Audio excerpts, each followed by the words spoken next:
Day. Welcome to the 64th episode of the series Decolonizing the Mind.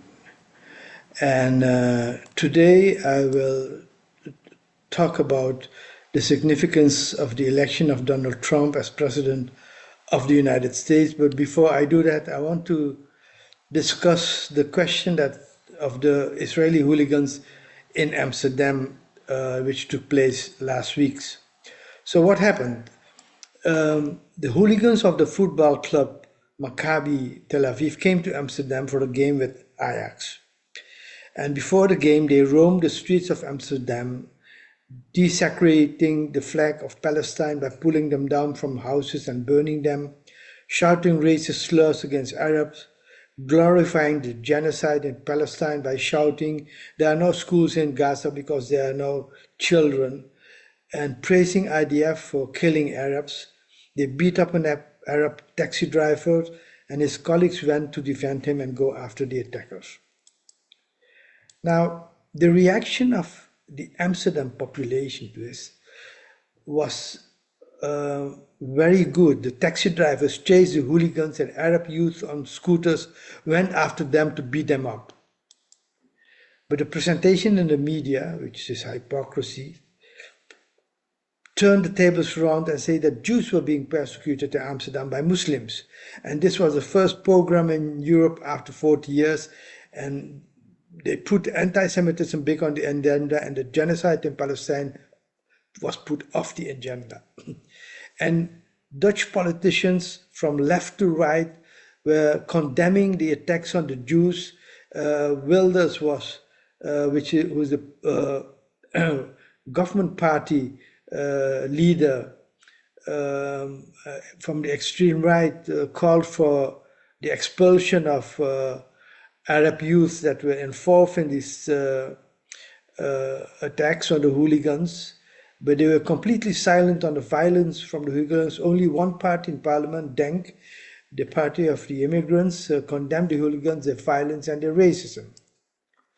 The biggest surprise was the Arab youth, the Moroccans and Turkish youth. Police had a massive preparation of 1,200 police officers for controlling anti-Zionist demonstrations from the pro-Palestine social movement. They expected large demonstration, but at the press conference after the events, the mayor and police commissioner talked about their surprise, not large demonstration, but Arab youth on scooters misled the police when they went after the hooligans. They beat them up in 30 seconds and disappeared, leaving the police baffled. And now there's an investigation on whether there was some kind of organization behind it. More than 60 persons have been arrested. But then there's a pushback. Independent journalists present footage of violence by Israeli hooligans and force mainstream media to offer apologies. International media are exposed about their bias in reporting about Amsterdam, and a shift of narrative is taking place in Holland. You see, the 8 o'clock news, which are better termed the 8 o'clock lies, was forced even yesterday to show some of this footage where the hooligans were shouting, "Kill the Arabs, kill the Arabs." The Hind Rajab Foundation, named after this little girl that's one of the early victims of the genocide in Palestine, that foundation collects witness evidence of violence of Israeli hooligans for court cases against them. And they successfully forced the Amsterdam police to open investigations after complaints of that they have gathered on violent acts by Maccabi supporters in the city centers. And this evidence of anti-Arab chants, fireworks, and attacks are now under review. So this pushback, and there's one lesson which is also important for the US election, that is the limitation of the media. Often people think the medias are, super powerful. They manipulate the mind of the people, but we could ask ourselves, how effective are they? I'll discuss Trump's policy on Ukraine and on Israel and Palestine, and see where we go from there. Now, In the liberal media in the United States and in the global West, presented a struggle between Harris and Trump as a struggle between good and evil, not as a struggle between evil and evil. They create a world of fantasy. They present wars as good, fighting terrorism, and peace as bad, no deal with terrorists. But people don't like wars. And they are silent on the genocide and silent on the military industrial complex.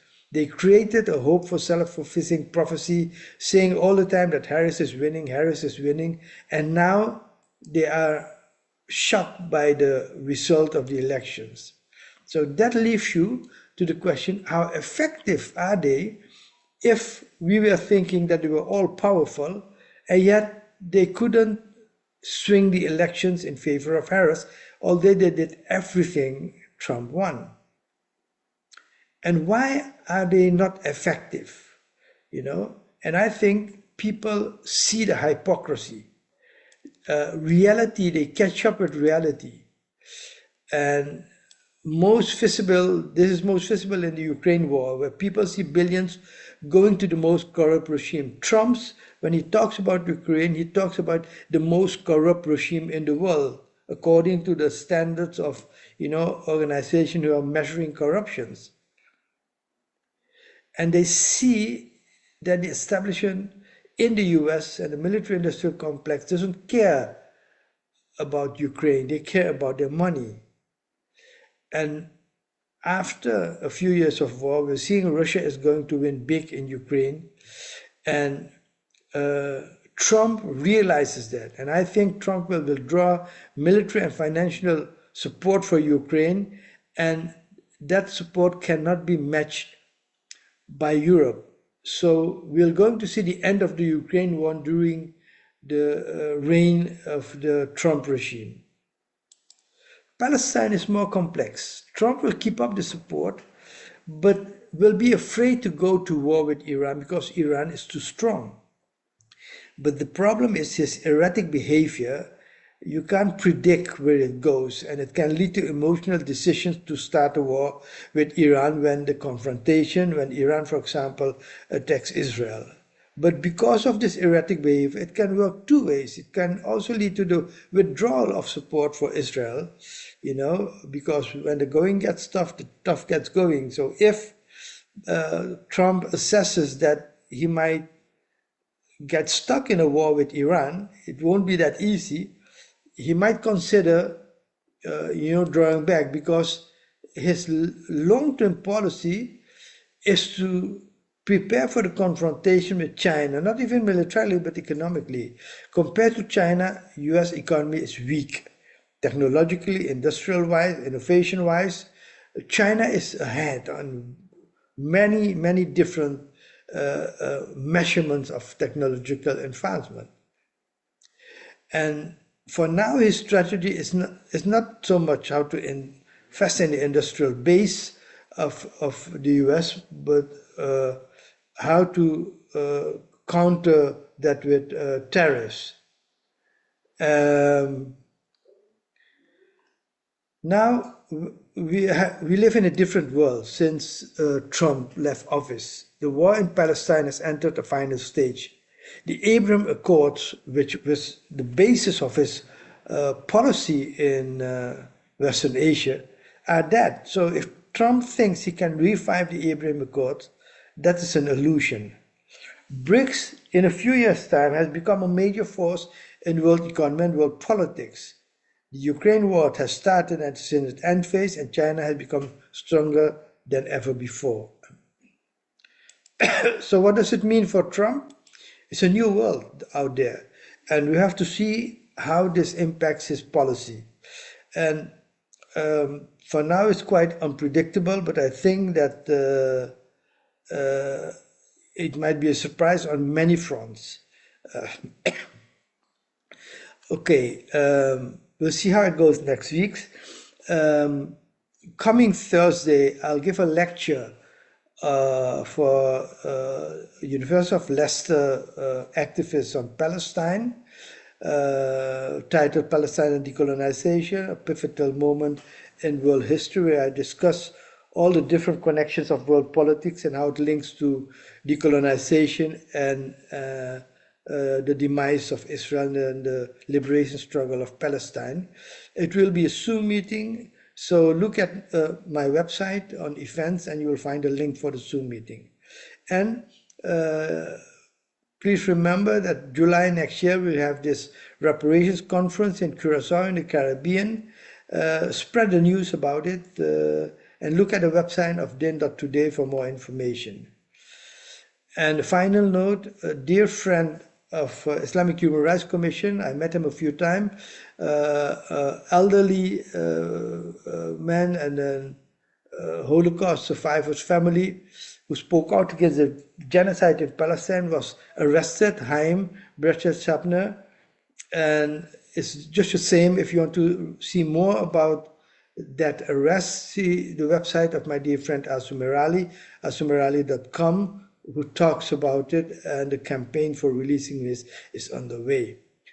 So if you want to read more about world politics, look at my book in the Index on USA, download the PowerPoint at sandoyo.com, and you want to support the channel, subscribe to it, share it with friends, families, and colleagues, and encourage them to subscribe, get involved in discussion groups, and if you want to make a donation, look at sandoyo.com how to do that.